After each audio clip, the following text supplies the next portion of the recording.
So now we come to our Muppet of the month, or Muppets of the month. Actually, we've got two Muppets this month, linked by an aeronautical theme, but also another theme as well of of misrepresentation or inaccuracy. It depends on how you want to describe it. But Basically, we'll elaborate. nobody proofread these things, did they? Yeah, no. Well, you see, nobody well, who knew what they were doing proofread these things. yeah.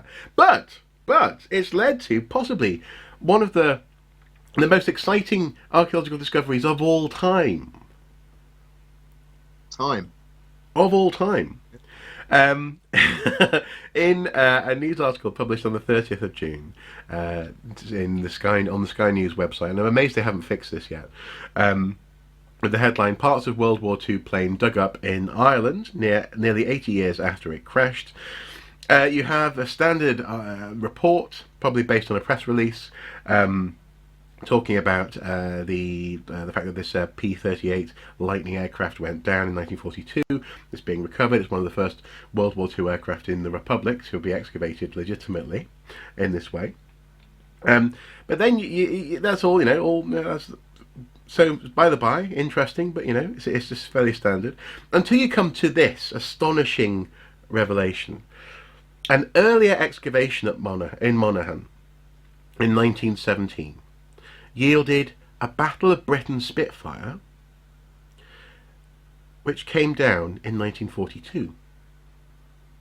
So the excavation happened in 1917 of a plane that crashed in 1942. Isn't that amazing? It reminds me of one of my favourite limericks. Yep. There was a young lady called Bright who travelled much faster than light.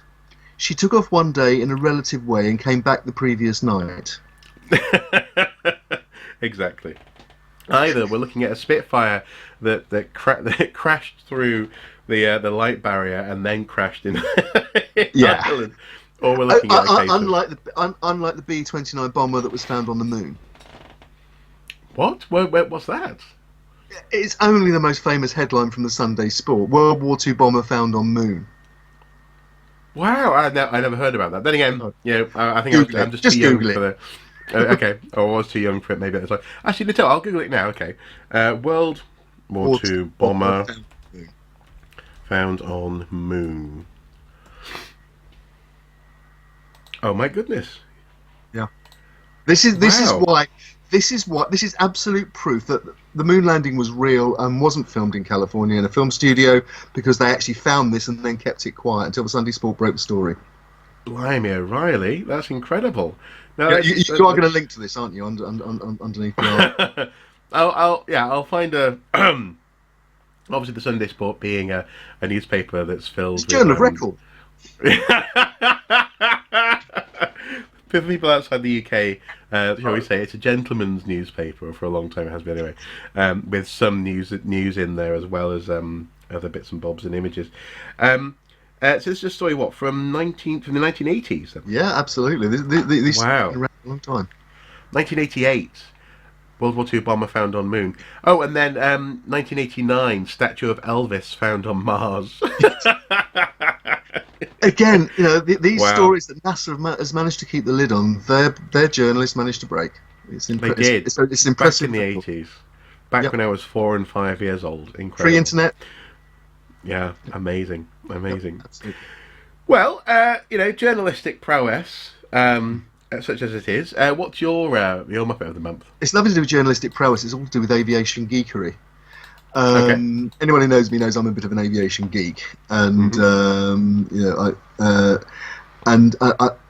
inevitably in my peer group, and there are other aviation geeks. And back last week, the Department of International Trade, which is a department of government, which is trying desperately to drum up support for Britain's export industries, given that we're about to cast ourselves adrift from one of the biggest markets in the world.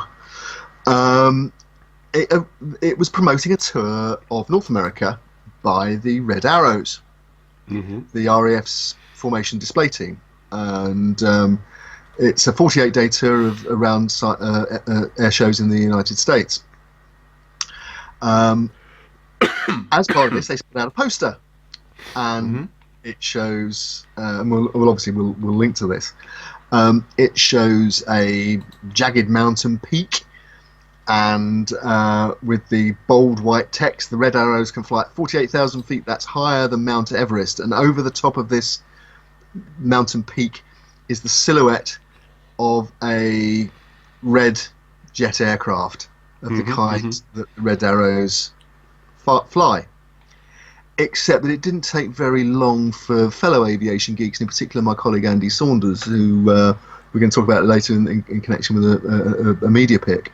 But Andy, and amongst others, noticed that the silhouette of the aircraft that they've got flying and representing the Red Arrows is actually a Russian Sukhoi 30, and not the British Aerospace Hawk that the Red Arrows fly.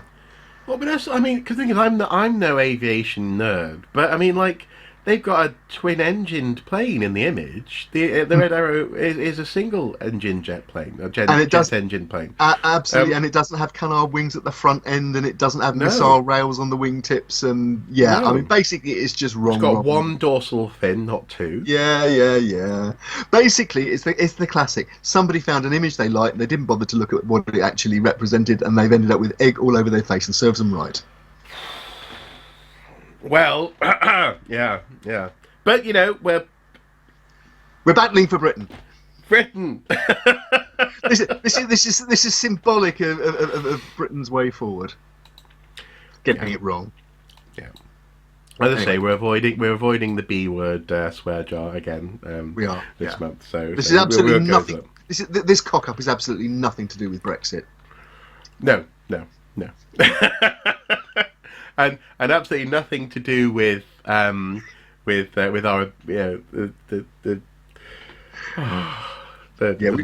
can't even make a joke about it. It's not even funny. You know? No, I think the competence is the word I'm looking for. Competence of people. But anyway, Muppets of the month. What can I say?